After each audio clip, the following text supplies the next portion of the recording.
The Miami Heat's disastrous season could mark the beginning of the end for their dominance in the NBA. Here's why. For years, they've been known for their resilience, their ability to overcome the odds, and of course, Jimmy Butler's unwavering leadership. But now, the Heat are in free fall. Their recent games have exposed something far worse than just poor performance. They're unraveling at the seams. Their mental toughness is shattered. Their roster is in disarray, and the future looks uncertain. For a franchise that's been a staple of success in the past decade, what went wrong? So, can the Heat recover from their catastrophic collapse? Or is it too late to fix their broken team? Stick around, because what we're about to uncover is deeper than just a bad stretch of games. This might just be the beginning of a dramatic downfall, and it starts with the Heat's biggest issue: their complete inability to close out games. The Miami Heat have officially earned the title of the worst fourth-quarter team in the NBA. If you need proof, just look at their heartbreaking loss to the Charlotte Hornets. The Heat were up by 17 points, an almost unassailable lead. Fast forward to the fourth quarter, and they're barely holding on to a one-point advantage. Then, the inevitable happens. Miles Bridges hits a clutch three-pointer, and just like that, the game is slipping away from them. But it doesn't stop there. Tyler Herro misses an open shot, and Bam Adebayo fails to clean up the rebound for the putback. Where's the closer when you need him? Well, it's simple. He's in Golden State now. Jimmy Butler, the very player who could have turned this game around, was traded away, and the Heat have never been the same since. The mental breakdowns are becoming a theme. Miami's been outscored by 82 points in the fourth quarter, with 15 blown leads on the season. It's not just that they're losing, they've become mentally fragile, unable to maintain leads against even the worst teams in the league. In fact, the Heat are now losing games that they should win by any reasonable measure. Against the Chicago Bulls, for example, they went 1 for 11 from beyond the arc in the final quarter. Players like Herro and Duncan Robinson got good looks but couldn't convert. Why? It's all in their heads. They've been traumatized by these repeated failures, but it's not just the games they're losing, it's the drama behind the scenes that's even worse, and it's about to get uglier as we dive deeper into what's really happening in Miami. Jimmy Butler was more than just the face of the franchise for the Miami Heat. He was the lifeblood that kept them competitive year in and year out. You could always count on him to drag a struggling roster into relevancy. He played his heart out in 2 NBA Finals appearances, but in the end,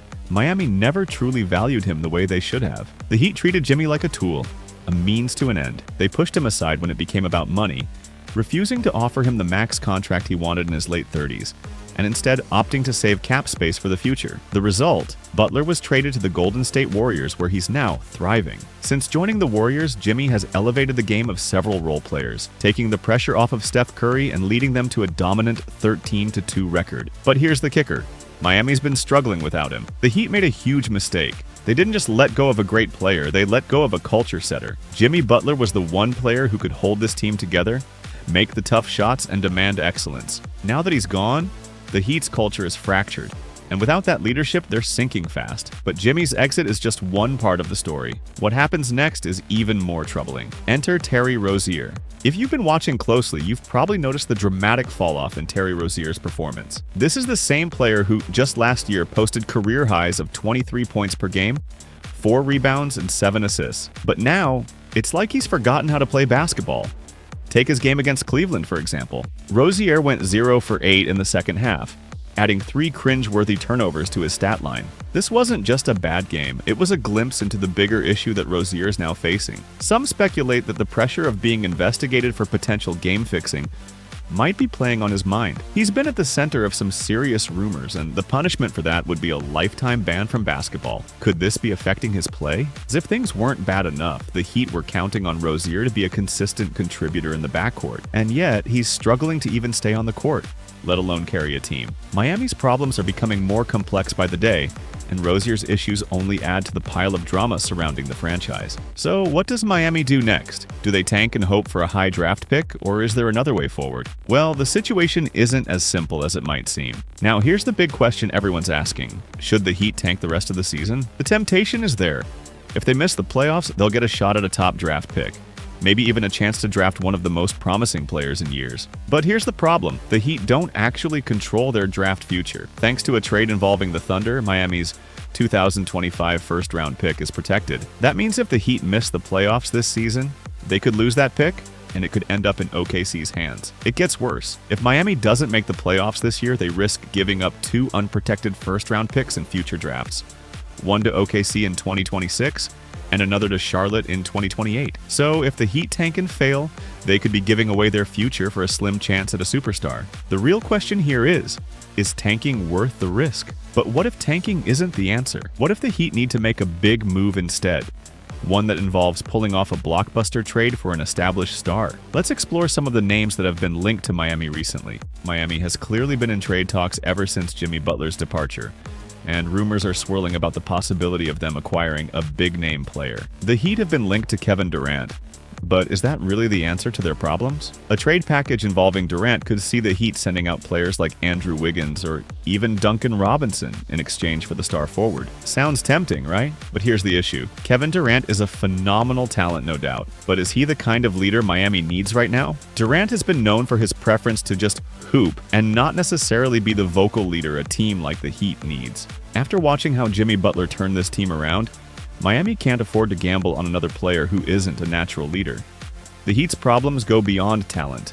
They need leadership, and that's something Durant doesn't provide. With leadership a key concern, maybe it's time the Heat looked elsewhere for a future star. Someone who can provide both the skill and the leadership Miami so desperately needs. Let's look at some other names being linked to the Heat. As the Heat continue to look for their next star, several names have been linked to the franchise. Zion Williamson and Trae Young are two players who've been discussed in trade rumors. But even more interesting is Anthony Edwards. After the All-Star break, Edwards chose to train in Miami. Not just anywhere, but in the Heat's practice facility. Could this be a sign that he's interested in joining the team? Edwards posted a picture of himself working out there, and fans are buzzing about the possibility. But let's be real here. Miami isn't getting Edwards anytime soon. Sure, there's speculation, but he's under contract with Minnesota for years to come. Still, the fact that he's even considering the Heat is a sign of what the future might hold. If Miami can turn things around, they could be a legitimate destination for top-tier talent once again. While the Heat look to the future, they're not the only ones with problems. The WNBA is facing a crisis that could have far-reaching consequences. Not just for women's sports, but for the entire landscape of professional basketball. In the WNBA, players like Angel Reese are pushing for more money and better conditions. Rumors are circulating that players might go on strike if they don't get better compensation. Reese's comments are pointing to a growing frustration within the league, and it could have serious repercussions.